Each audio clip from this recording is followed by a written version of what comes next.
ഈ വർഷത്തെ ഹജ്ജ് ഗതാഗത പദ്ധതിയുടെ പരീക്ഷണയോട്ടം പൂർത്തിയായി. 17 മണിക്കൂർ നീണ്ട പരീക്ഷണയോട്ടത്തിൽ 4000-ഓളം ബസ്സുകൾ പങ്കെടുത്തു. 40ഓളം സർക്കാർ സ്ഥാപനങ്ങളുമായി സഹകരിച്ചാണ് ട്രയൽ നടത്തിയതെന്ന് ഹജ്ജ് ഉംറ മന്ത്രാലയം അറിയിച്ചു.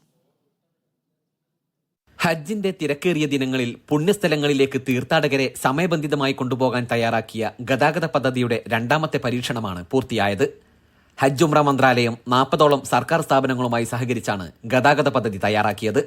12 ലക്ഷത്തിലധികം തീർത്ഥാടകരെ വിർച്വലായി ഉൾപ്പെടുത്തിക്കൊണ്ട് 12 പ്രധാന റൂട്ടുകളിലൂടെയാണ് പരീക്ഷണയോട്ടം നടത്തിയത്. 63 കമ്പനികളിൽ നിന്നുള്ള 4000-ഓളം ബസ്സുകൾ ഇതിൽ പങ്കെടുത്തു.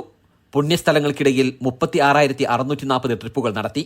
മിന, അറഫ, മുസ്തലിഫ എന്നിവിടങ്ങളിലായി 600 ഓപ്പറേഷൻ പോയിന്റുകളെയും 200 ക്യാമ്പുകളെയും ബന്ധിപ്പിച്ചുകൊണ്ടായിരുന്നു പരീക്ഷണയോട്ടം. ഇത് 17 മണിക്കൂർ നീണ്ടുനിന്നു.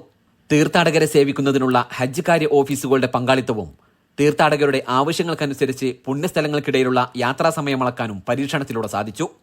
കൂടാതെ പുണ്യസ്ഥലങ്ങളിലെ ബസ് പാർക്കിംഗും അടിസ്ഥാന സൗകര്യങ്ങളുടെ ഗുണനിലവാരവും പരീക്ഷിച്ച് ഉറപ്പുവരുത്തിയതായും ഹജ്ജ് ഉംറ മന്ത്രാലയം അറിയിച്ചു. Media 1 Mecca.